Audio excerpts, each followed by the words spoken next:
மொர்தெக்காய்க்கு தூக்கு மரத்தை செய்ய கர்த்தர் அனுமதித்தார். ஆனால் மொர்தெக்காயை தூக்கிலே போட கர்த்தர் அனுமதிக்கவில்லை. யோசேப்பை குழியிலே தூக்கி போட கர்த்தர் அனுமதித்தார். ஆனால் அந்த குழியை மூடி போட கர்த்தர் அனுமதிக்கவில்லை.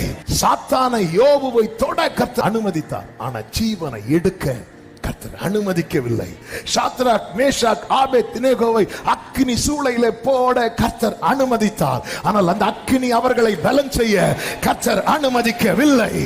தானியேலை சிங்க கபியிலே தூக்கி போட கர்த்தர் அனுமதித்தார். ஆனால் சிங்கங்கள் அவனை பட்சிக்க கர்த்தர் அனுமதிக்கவில்லை. பேதுருவை தண்ணீரிலே தாழ கர்த்தர் அனுமதித்தார். ஆனால் தண்ணீரிலே மூழ்க கர்த்தர் அனுமதிக்கவில்லை. பவுல் கையிலே பாம்பு கடிக்க கர்த்தர் அனுமதித்தார். ஆனால் பாம்பின் விஷம் ஏற கர்த்தர் அனுமதிக்கவில்லை. சில காரியங்களை கர்த்தர் அனுமதித்ததாய் எண்ணி கர்த்தர் கைவிட்டு விட்டார் என்று எண்ணாதே. அனுமதிக்காத சில காரியங்கள் இருக்கிறது.